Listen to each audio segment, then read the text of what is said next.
Hi, I'm Neil Kelleher, and in this video I'd like to talk about a heels lifted squat. And the idea of this squat is to help make the knees stronger, to help deal with knee pain. Now, in a previous video I talked about the Peterson squat, so basically squatting on a raised surface with the heel lifted, lowering down and coming back up. So stand on a platform or something like this.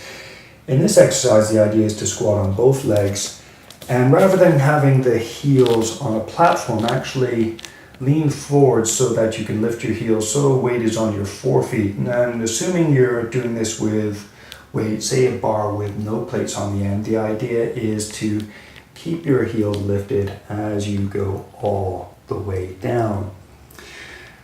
And, keep your heels lifted as you go up. And the option then is to keep the heels lifted and repeat up to 10 times, or move back, lower the heels, relax, or rest your calves for a moment, then shift back forward, lift the heels and go down.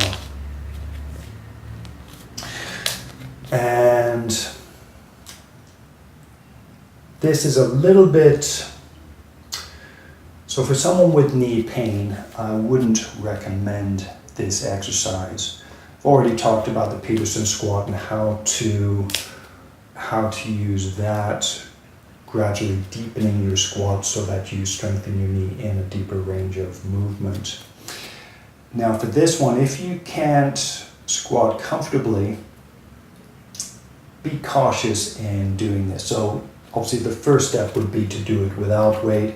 See if you can balance on your forefeet and then squat down, use a wall or a chair. See how low you can go with control and then come back up. Now, one advantage of this to the Peterson squat is that you are actually on both legs. So the actual amount of weight per leg is half as much as if you were doing it with the Peterson squat. So in some ways, this is actually easier. Now, as with the Peterson squat, advantages of this exercise is that it keeps, or you can keep the calves active while doing that. And the calves, especially the gastrocnemius, and particularly if you focus on the tendons at the back of the knee, if you focus on making those engaged as well as your calf muscle while standing with your, while squatting with your heels raised, will help to keep the knee safe. So, and actually one of the reasons I was doing this, it wasn't so much for knee pain, but to get a more powerful squat to help running, or to see if I could get a stronger jump using the calf muscles as well as the thighs. But that aside, what I've found is this seems to be helping my knees. Not again, seems to be. I've only been doing it for about a month. And maybe a little bit ironically, what I've found is that one of the key activations for this exercise, bearing in mind that I've done a lot of work with, say, adding tension to the vastus lateralis, to add tension to the IT band. So despite all of that work on the lower legs, what I found very helpful, or most helpful when doing this exercise, whether with feet turned out or feet parallel, is creating an upward pull on the inguinal ligament. So if I've got weight on my shoulders, one of the first things I do is to make my spine long, and in combination with that, create an upward pull on my inguinal ligament, and I can actually feel it engaging. And then the idea is shifting forward to keep that engagement, or to keep that feeling going all the way down and then all the way up and resting. Now, in the previous video, I was talking about activating the IT band and also preventing IT band pain by activating tibialis anterior. This muscle right here, it creates, when it's active, it causes this tendon, which is the tibialis anterior tendon, to pop out. And you may find as well that, as well as this tendon being activating, your Achilles tendon is also active. So when squatting with the heels lifted, or even standing with the heels lifted, it's pretty easy for all of those muscles to activate anyway. You might find that they automatically activate, so you don't have to focus on them quite as much. So that already is one advantage of this, of squatting with the heels lifted, is it forces your ankle muscles to activate, your lower leg muscles to activate. So that gives all of the long hip muscles, or that helps to give all of the long hip muscles, sartorius, gracilis, the inner hamstrings, tensor fasciae lati, gluteus maximus, the outer hamstrings, even rectus femoris, gives all of those long hip muscles a stable foundation, a fixed anchor point, so that they can effectively help keep the knee feeling comfortable, as well as control the hip bone or the pelvis. So squatting with the heels lifted, you could,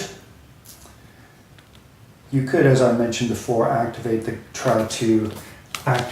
even with the heels lifted, you could try to emphasize the activation of the gastrocnemius. You may find that as a result, the tibialis anterior activates a little bit stronger. And so that could be helpful in keeping your knees extra safe. So that, as I said, helps to anchor the bottom end of all of the long hip muscles. But at the same time, with the spine long, and creating an upward pull on the inguinal ligament so that the external obliques activate, or at least the external obliques whose fibers attach to the inguinal ligament. If you activate those, then you also help to anchor the upper end of the long hip muscles, in particular tensor fasciae lati and the front edge of the IT band, rectus femoris, sartorius, and because the inguinal ligament attaches to the pubic bone, you also help to anchor the gracilis. So all of those muscles have a firm anchor point from which to effectively activate. But in addition, you're creating a little bit of an upward pull on the front of the pelvis, so that can also help to give the iliacus a stable foundation, the hip bone. It gives it a stable foundation from which to work on the thigh bone. So that's helping to stabilize the thigh bone and the hip joint as well. But at any rate, if you can try without weight initially, notice how it works. I worked with just the bar for quite a while, and then maybe small increments of weight, because I find it fairly difficult to keep my calves raised for long periods of time.